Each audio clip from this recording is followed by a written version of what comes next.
Applesauce is one of my favorite ways to can large quantities of apples. And the reason for that is that it's so versatile.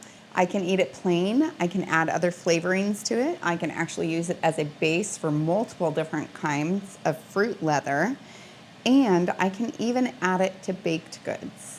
I'll start with 21 pounds of apples, and I want to core, peel, and slice these down so that they'll get soft faster.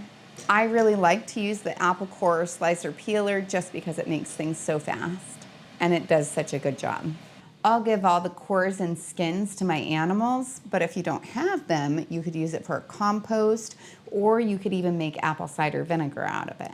Now I'll just go back through and fine tune my apples. So I'll look on the top and on the bottom and remove the skin portion that's there.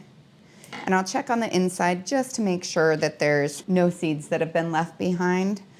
And if there's any bad spots, I would take them off at this point too. Then I just place them all into my pot where I'll soften them down. Now I'll add just a little bit of hot water to the bottom so that it doesn't scorch. As the apples cook, they'll start to get a little bit more juice on the bottom, but in the beginning, it can burn if you don't have some liquid down there.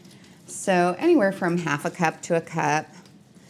Sometimes I'll actually separate this and do it in two different pots instead of my one big one. With my big one, I have to have a nice long spoon to stir it.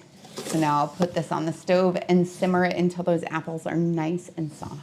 Now that my apples are nice and soft, I like to put them through the blender. Now you can determine the consistency based on how long you put them through. I like a really smooth consistency to my applesauce, so I let it go a little bit longer. But if you like it chunky, just do it a really short time at the beginning.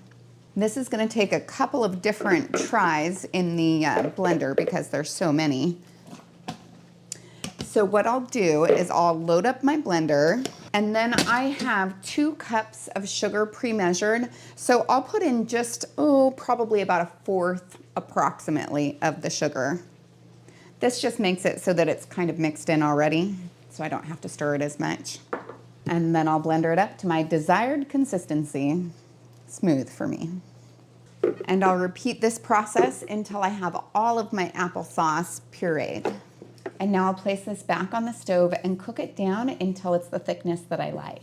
I highly recommend having a screen that's similar to this one. I love the silicone one because it opens and closes. This will splurt quite a bit as it's getting hotter and hotter, and it'll start popping up. That's what I mean by splurting.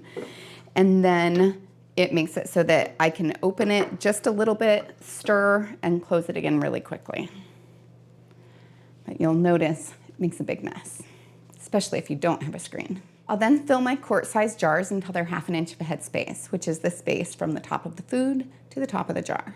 I love this huge ladle of mine. It's actually a recent addition to my kitchen. My mom picked it up for me and sent it in the mail. I was pretty excited about it.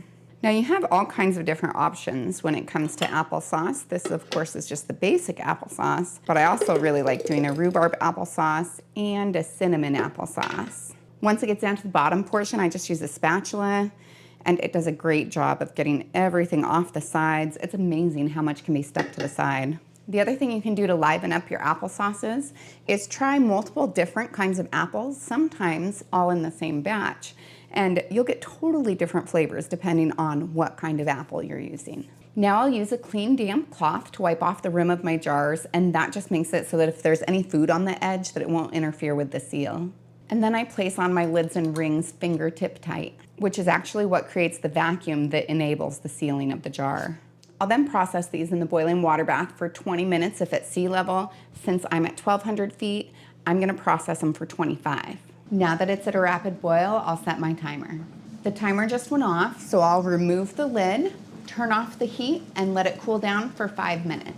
I then take these and put them on a heat-resistant surface, about 1 to 2 inches apart, just so that they cool down a little bit faster. I'll then allow them to sit for 24 hours so that they get a good seal. After that, I'll remove the ring and wash them with hot soapy water, and then store them in a cool, dry, dark location and use them in the next 1 to 3 years.